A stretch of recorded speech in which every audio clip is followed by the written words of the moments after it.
বিরুদ্ধে আন্তর্জাতিক আদালতে মামলা করা হয়েছে। সবাই দেশ ছেড়ে পালাচ্ছে। বিস্তারিত রয়েছে ভিডিওতে, আপনারা দেখতে থাকুন। একটা পলাতক দল দেশ ছেড়ে চলে গেছে, তাদের নেতৃত্ব চলে গেছে, তারা সর্বাত্মক চেষ্টা করছে এটাকে আনসেটল করার জন্য। শহীদ প্রেসিডেন্ট জিয়াউর রহমানকে নিয়ে বা বিএনপির উত্থান নিয়ে সমন্বয়ক হান্নান মাসুদ একটা জ্বালাময়ী বক্তব্য দিয়েছে। বিএনপি নেতাকর্মীরা রেডি তো? সরকার জুলাই গণ অভ্যুত্থানের বস্তু ধারণ করতে ক্রমাগত ব্যর্থতার পরিচয় দিচ্ছে। দর্শক বুঝতেই পারছেন, খুবই কঠিন কথা। শেখ হাসিনা যে দেশে ফিরবেন এবং বিচার করবেন, এটি কিন্তু দেখতে পাচ্ছি। সেই জায়গা থেকে এখন আমাদের অপেক্ষা করতে হবে যে আসলে কে কার বিচার করবেন। এরপর পর থেকেই রাজনৈতিক সংকট, রাজনৈতিক প্রতিহিংসা, রাজনৈতিক দ্বন্দ্ব, রাজনৈতিক ফাটল ইতিমধ্যে শুরু হয়ে গিয়েছে। আসসালামু আলাইকুম সম্মানিত দর্শক, ভিডিওটি খুবই গুরুত্বপূর্ণ, অনেক স্পেশাল। ভিডিওটি আপনারা সম্পূর্ণ দেখবেন। সম্মানিত দর্শক মন্ডলী, এবার ডক্টর মোহাম্মদ ইউনূস গ্রেপ্তার হবেন যে কোনো মুহূর্তে, কারণ আওয়ামী লীগ আন্তর্জাতিক আদালতে প্রধান উপদেষ্টা ডক্টর মোহাম্মদ ইউনূসের উপর মামলা করেছেন। যে কোনো মুহূর্তে তাকে গ্রেপ্তার করা হবে। এইদিকে আপনারা অনেকে জানেন, সমন্বয়কদের নতুন রাজনৈতিক দল জাতীয় নাগরিক পার্টি, এই সমন্বয়ক এবং বিএনপি তাদের মধ্যে বাকবিতণ্ড লেগেই আছে। তাদের মধ্যে কিছুদিন পরপরই সব মুহূর্তেই তাদের মধ্যে ঝগড়া এক মুহূর্ত লেগেই থাকে। সম্মানিত দর্শক মন্ডলী, ইতিমধ্যে সমন্বয়কদের সমস্ত গোপন চাঞ্চল্যকর তথ্য বিএনপির হাতে এসে পৌঁছেছে, বিএনপি সেনাপ্রধানের কাছে হস্তান্তর করেছে। সেনাপ্রধান কঠিনভাবে ক্ষিপ্ত হয়ে গেছেন। যাই হোক দর্শক মন্ডলী, ভিডিওতে রয়েছে সমস্ত চাঞ্চল্যকর তথ্য একসাথে। ভিডিওটি দেখলেই আপনারা বিস্তারিত বুঝতে পারবেন। তো বেশি কথা না বাড়িয়ে আমরা মূল ভিডিওতে চলে যাই। আপনারা মনোযোগ সহকারে ভিডিওগুলো সম্পূর্ণ দেখতে থাকুন। আগামী জাতীয় সংসদ নির্বাচনে বিএনপির প্রধান প্রতিদ্বন্দ্বী হয়ে উঠবে জাতীয় নাগরিক পার্টি। আপনি এই বিষয়টাকে এখন যদি হালকা নিয়ে থাকেন, দেখতে থাকেন আসলে কি ঘটে। শহীদ প্রেসিডেন্ট জিয়াউর রহমানকে নিয়ে বা বিএনপির উত্থান নিয়ে সমন্বয়ক হান্নান মাসুদ একটা জ্বালাময়ী বক্তব্য দিয়েছে। বিএনপি নেতাকর্মীরা রেডি তো? আগে শুনি চলুন। এরপরে ধরুন হচ্ছে বিএনপি যে দলটা গঠন হয়েছিল সেটা 1979 সালে, রাষ্ট্র ক্ষমতায় থেকেই, মেজর জিয়াউর রহমান রাষ্ট্র ক্ষমতায় থেকেই গোয়েন্দা সংস্থাদের ব্যবহার করে নিজের মন্ত্রী এমপি সব রেখে কিন্তু দলটা গঠন করেছে। শুনেছেন, হঠাৎ করে আজকে একটা প্রোগ্রামে হান্নান মাসুদের এমন বক্তব্যকে ঘিরে বিএনপি নেতাদের মধ্যেও মিশ্র প্রতিক্রিয়া আসছে। বিএনপি গতকাল থেকে অভিযোগ করে আসছিল বা প্রথম থেকেই যে এই দলটা হচ্ছে একটা কিংস পার্টি, মানে রাজার দল। রাজার দল বলতে আসলে কি বোঝায়? যে রাজা নিজে ক্ষমতায় আছেন, বাট রাজ্যের মধ্যে তিনি একটা গণতন্ত্র চাচ্ছেন। রাজা তো রাজতন্ত্র পরিচালনা করে, তো রাজা নিজের পছন্দ মতো এমন একটা দল তৈরি করেন, সেখানে মন্ত্রী থাকে, সেখানে এমপি থাকে, সেখানে সবকিছুই থাকে, বাট এই টোটাল সবকিছুর পেছনে দিন শেষে আবার রাষ্ট্র ক্ষমতার জন্য এই রাজাই সেখানে আসীন হন। Kings party. ছাত্রদেরকে কিংস পার্টি বলায় বিএনপিকে মুখের উপর আপনারা যে হান্নান মাসুদের বক্তব্য শুনেছেন, এই বক্তব্যটা দিয়েছে হান্নান মাসুদ। আর তাদের দলটা নিয়ে তার আবার ভিন্ন প্রতিক্রিয়া, যে তারা কিংস পার্টি না। এটাও একটা হাস্যকর বক্তব্য। তার বক্তব্য যে নাহিদ এই দলটার প্রধান হয়েছেন পদত্যাগ করে 2 দিন আগে, 2 দিন পরে দলের প্রধান আসিফ এখনো ক্ষমতায়, মাহফুজ এখনো ক্ষমতায়, তারাও কিন্তু আসতেছে। তারা বসে থাকবে যতদিন আবার ওই দল একটা গোছায় টোসায় ঠিকঠাক না হয়, বা তাদের দলীয় কার্যক্রমের জন্য সরকারি সুযোগ সুবিধা বা এই যে বক্তব্যগুলো আমরা শুনছি বিভিন্ন জায়গায়, এগুলাকে মেক শিওর করবে তারা, এমনটাই বিএনপির ধারণা। তো সেই বিএনপিকে সবক দিচ্ছে যে আপনারা তো ভাই একই কাজ করছেন, আপনারা কেন আমাদেরকে কিংস পার্টি বলছেন? আপনারা তো এই দেশে কিংস পার্টির প্রবর্তক। বাট বিএনপি বলছে ওই সময় ওই প্রেক্ষাপটে বিষয়টা ছিল ভিন্ন। ইভেন শেখ হাসিনাকে বা বাংলাদেশ আওয়ামী লীগকে রাজনীতির মাঠে কিন্তু ফিরেছিল শহীদ প্রেসিডেন্ট জিয়াউর রহমানের। সে সকলের খেয়াল থাকার কথা যে ভারতে তৎকালীন সময় 75 পরবর্তী শেখ হাসিনা এবং শেখ রেহানা নির্বাসিত ছিলেন। তারপর তাদেরকে বাংলাদেশে আনা হয়েছে গণতন্ত্রকে সুসংগঠিত করার জন্য। জিয়াউর রহমানের যে ভূমিকা ছিল এটা কিন্তু অস্বীকার করার সুযোগ নেই এত কিছুর পরেও।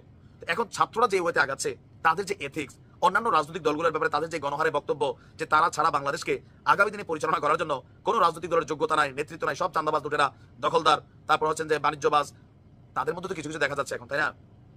এখন ওই যে আমি বলি কি, রাজনীতি এক জিনিস, কিন্তু আপনার ধৈর্য যদি সবার সাথে এরকম প্যাকাই ফেলেন, একটা জিনিস খেয়াল রাখতে হবে। আপনি যে যত কথাই বলেন, যারা বিএনপি করে তার কাছে জিয়াউর রহমান হচ্ছে সবচেয়ে বড় অলি, আল্লাহর অলি টাইপের একটা ক্যারেক্টার। যারা আওয়ামী লীগ করে তাদের কাছে সবচেয়ে বড় অলি হচ্ছে বঙ্গবন্ধু শেখ মুজিবুর রহমান। বাট আপনাদের অলিটাকে জাতীয় পার্টির জন্য আছে, জামাতের জন্য আছে। আপনাদের যিনি অলি ছিলেন আবু সাইদের পরিবারের তো আপনারা কালকে দাম দেন নাই আপনাদের এই প্রোগ্রামের মধ্যে।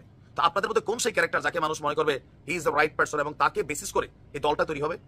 একটা ক্যারেক্টার আছে। আপনি এখানে যারা আছে সবাই সুবিধাবাদী টাইপের ক্যারেক্টার, এটা আমার ব্যক্তিগত বিশ্লেষণ না, সবারই বক্তব্য। বিশেষ করে বিএনপির যে যখন এই দেশে রাজনীতি করার পরিস্থিতি ছিল না, বিএনপি মাঠে তারা তাদের পরিচয় নিয়ে রাজনীতি করছে, জামাত গুপ্ত রাজনীতি করছে। আর এই যে ছাত্ররা নাহিদ, সার্জিস বা যারা আছে, এদের অধিকাংশই ছাত্রলীগের রাজনীতি করছে। তাদের বক্তব্য ওই সময় সিচুয়েশন ছিল না। বিএনপির বক্তব্য তো আমাদের জন্য কি সিচুয়েশন ছিল? তোমরা তো ছাত্রলীগের সকল সুযোগ সুবিধা নিছো নিয়া, তারপরে এখন এসে বলতেছো আমরা বাধ্য ছিলাম। তা আমরাও তো বাধ্য ছিলাম, কই আমরা তো টলি নাই, আমরা তো আমাদের জায়গায় ছিলাম। তোমরা কি এটা একদিনে তৈরি করছো? তোমরা আমাদের সেটআপটাকে এসে ব্যবহার করতেছো। এখন যে কিংস পার্টি বিতর্কে নতুন এক ডাইমেনশন, বিএনপির নেতাকর্মীরা গণহারে হান্নান মাসুদের ফুল জেনারেশনকে বকাবকি করতেছে, গালাগালি করতেছে। ইভেন সামনে নির্বাচনে আমি অ্যাডভান্স বলে যাই, আমার ক্যালকুলেশন ভুল হইতে পারে, জামাত এবং এই ছাত্রদের দল জোট বাঁধবে, মনে রাখেন। দর্শক, পরিস্থিতি কিন্তু খুব দ্রুত বদলে যাচ্ছে।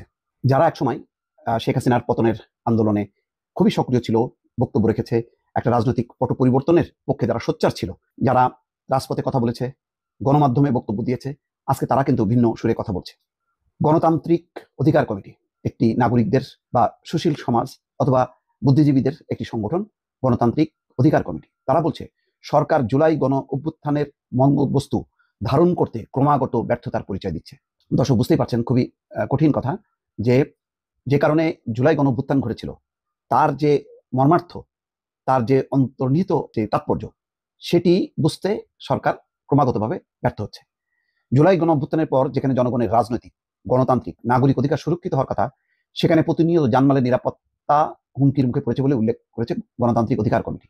একই সঙ্গে বিশ্ববিদ্যালয়গুলোয় সহিংসতা, বৈরী আচরণ, বিশ্বখ্যাত পণ্ডিতদের নাম পরিবর্তনের মতো ঘটনায় উদ্বেগ জানিয়ে এই কমিটি প্রশ্ন করেছে সরকার কাদের বিশ্ববিদ্যালয়ের দায়িত্ব দিয়েছে, সরকার কাদেরকে বিশ্ববিদ্যালয়ের দায়িত্ব দিয়েছে। খুব গুরুত্বপূর্ণ বক্তব্য, কাদেরকে বিশ্ববিদ্যালয়ের দায়িত্ব দিয়েছে। অবিভক্ত বাংলাদেশের বা এই মহাদেশের যারা খ্যাতিমান, তাদের ধর্ম বর্ণ নির্বিশেষে খ্যাতিমান ব্যক্তিদের নাম পরিবর্তন করা হয়েছে, বাদ দেওয়া হয়েছে এই গত কিছুদিনের মধ্যে। শুধু তাই না, বিভিন্ন মাজারে হামলার ঘটনা ঘটেছে একের পর এক, অনেকগুলো মাজারে, কিন্তু সরকার খুব টাফ কোনো অ্যাকশনে যায়নি এবং এক ধরনের নির্লিপ্ত ছিল। রোববার গণতান্ত্রিক অধিকার কমিটির পক্ষে কমিটির সদস্য আনু মোহাম্মদের পাঠানো বিবৃতিতে এই কথা বলা হয়।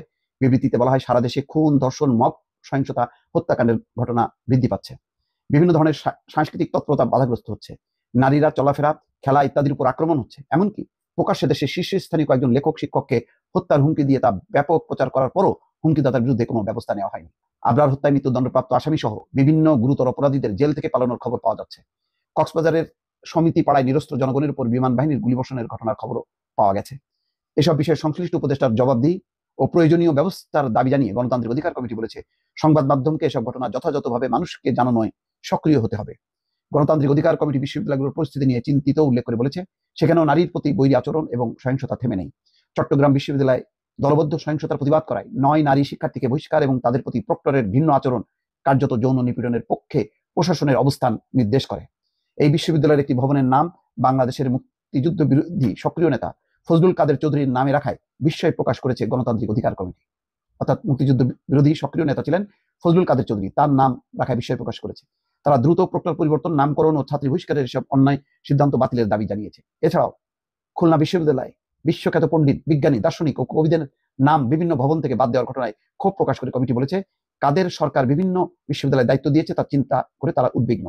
খুলনা বিশ্ববিদ্যালয় প্রশাসনকে সত্যেন বসু, জগদীশ চন্দ্র বসু, জীবনানন্দ দাস, লালন সাঁই, প্রফুল্ল চন্দ্র রায়, জ্যোতির্ময় গুহ ঠাকুরতা, জিসি দেব, ডাক্তার আলিম চৌধুরী, তাজউদ্দিন আহমেদ প্রমুখ ব্যক্তির প্রতি যথাযথ সম্মান জানানোর জন্য প্রয়োজনীয় ব্যবস্থা গ্রহণের দাবি জানানো হয়।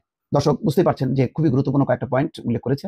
অর্থাৎ জুলাই গণঅভ্যুত্থানে সবার অধিকার সংরক্ষিত থাকার কথা, কিন্তু এখানে দেখা যাচ্ছে যে দলবদ্ধ সহিংসতা, ধর্মীয় উস্কানি, এইসব কর্মকাণ্ডের মধ্য দিয়ে এক ধরনের অধিকার সংকুচিত করা এবং এক ধরনের উগ্রতাকে প্রাধান্য দেওয়া হচ্ছে।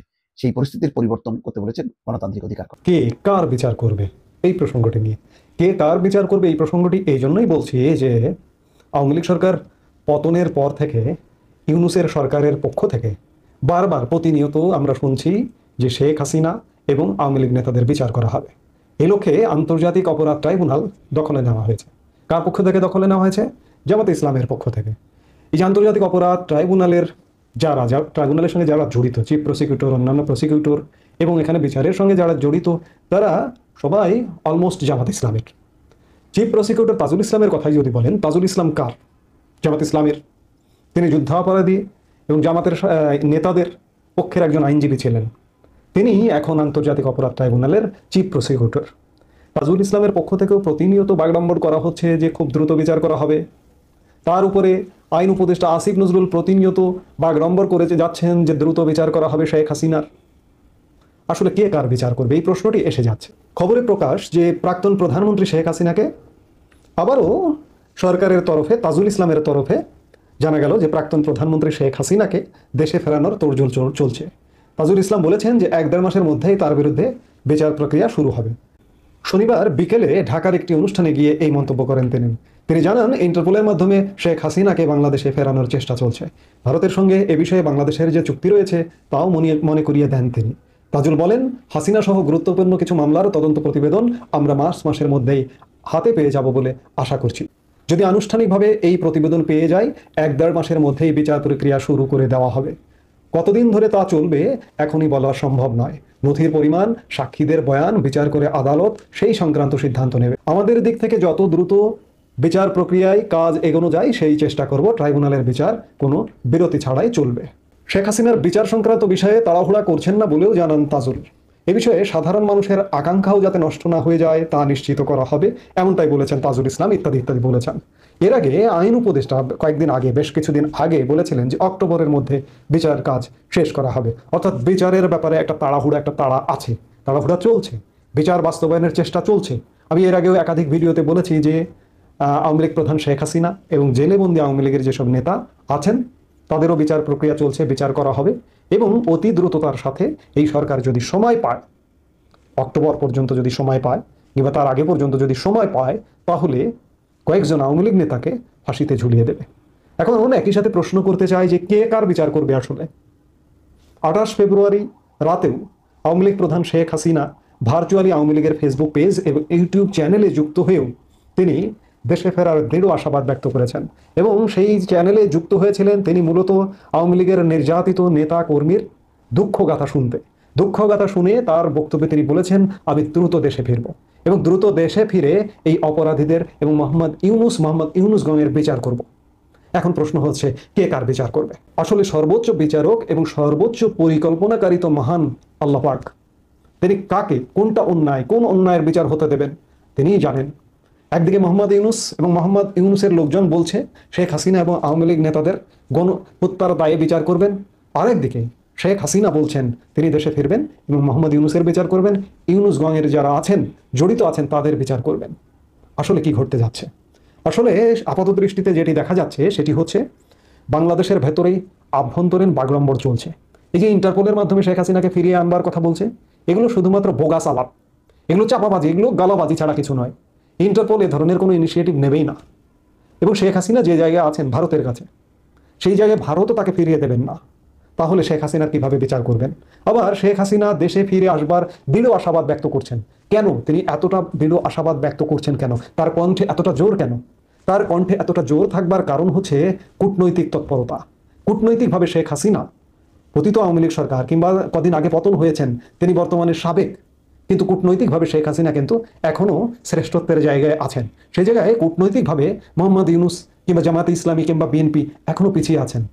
এই যে কথায় কথায় মোহাম্মদ ইউনুসকে আন্তর্জাতিক ব্যক্তিত্ব বলা হয়, বিরাট ব্যক্তিত্ব বলা হয়, নোবেল লরিয়েট বলা হয়, কিন্তু আমি কূটনৈতিক কোনো সাফল্য আমি দেখতে পাচ্ছি না। অনেক জায়গায় অনেকে অনেকভাবে বিভিন্নভাবে বলবার চেষ্টা করেন যে ডক্টর মোহাম্মদ ইউনুস বিশাল ব্যক্তিত্ব, বিরাট ব্যক্তিত্ব। সেই বিরাট কি ঘটনা ঘটিয়েছেন গত 7 মাসে একটু যদি ব্যাখ্যা করে বলতেন তাহলে আমরাও জ্ঞানী হতে পারতাম। আমার ক্ষুদ্র জ্ঞানে আমি তো দেখি না যে বিরাট কোনো ঘটনা ঘটিয়েছেন। সেদিক দিয়ে শেখ হাসিনা কূটনৈতিকভাবে এগিয়ে আছেন। শেখ হাসিনা দেশে ফিরবেন কূটনৈতিকভাবে, যদি ফুলফিল সাফল্যটা আসে তাহলে দেশে ফিরবেন। এমনকি যে সেনাবাহিনী তাকে নিরাপদ স্থানে রেখে এসছেন সেই সেনাবাহিনী তাকে দেশে ফিরিয়ে আনবেন এবং ফিরিয়ে এনে এই যে যারা বাগড়ম্বর করছেন দেখা যাচ্ছে তাদেরই বিচার হচ্ছে। আমি আগে বললাম যে আসলে সবকিছুর পরিকল্পনাকারী বিচারক মহান আল্লাহ জানেন আসলে কে কার বিচার করবে।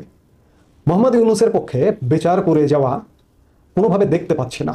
একটা দেখা যায় তো যে একটা দূরে দৃষ্টি দিলে যে পেছনে এই দৃশ্যের পরে ওই দৃশ্য আছে, দেখতে পাচ্ছি না। কিন্তু শেখ হাসিনা যে দেশে ফিরবেন এবং বিচার করবেন এটি কিন্তু দেখতে পাচ্ছি। সেই জায়গা থেকে এখন আমাদের অপেক্ষা করতে হবে যে আসলে কে কার বিচার। প্রিয় দর্শক, আপনারা বিস্তারিত ভিডিওতে দেখতে পারলেন চাঞ্চল্যকর তথ্য। সমন্বয়করা মহা বিপদে পড়ে গেছে, তারা দেশ ছেড়ে চলে যেতে পারেন, কারণ তাদের সমস্ত মূল উদ্দেশ্য, তাদের মূল রহস্য, তাদের গোপন চাঞ্চল্যকর কিছু তথ্য, সমস্ত তথ্য ইতিমধ্যে সেনাপ্রধানের কাছে চলে এসেছে।